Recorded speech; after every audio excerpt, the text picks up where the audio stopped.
అంటే ఉన్న ఏకైక దేశం హిందూ దేశం మనదొక్కటే గదా! అంటే ఓకే. సెక్యులరిజం అంటారు. మీరేమంటారు సార్? సెక్యులరిజం అంటారు గదా! వేరే ఏది వాళ్ళ సెక్యులరిజమా? దేని సెక్యులరిజం అంటావు నువ్వు? అసలు సెక్యులర్ అనే పదం భారతదేశపు మన రాజ్యాంగంలోకి ఎట్లొచ్చింది తెలుసా నీకు? No sir. 1973లో 75లో ఎమర్జెన్సీ విధించినప్పుడు ఇందిరాగాంధీ హ్మ్. బలవంతంగా ఈ రెండు సోషలిస్ట్ సెక్యులర్ అనే పదాలని రాజ్యాంగంలో చేర్చింది.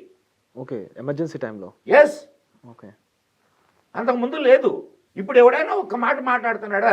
అడు రాహుల్ గాంధీ ఒక పుస్తకం పట్టుకొని ఇటు తిరుగుతుంటాడు. రెడ్ బుక్ అని ఇప్పుడు ఆయన కూడా స్టార్ట్ చేశారు.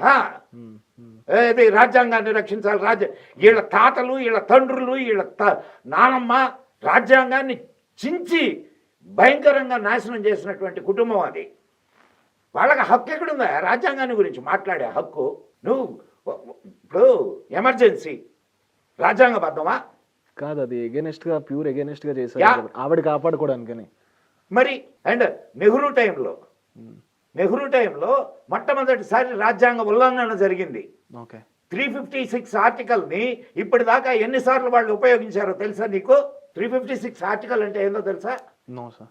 ప్రజల చేత ఎన్నుకోబడినటువంటి రాష్ట్ర ప్రభుత్వాలని రద్దు చేయడం. ఓకే. 356 ఆర్టికల్. ఎన్ని ప్రభుత్వాలని రద్దు చేశారు కాంగ్రెస్ వాళ్ళు? దీని గురించి మాట్లాడమను.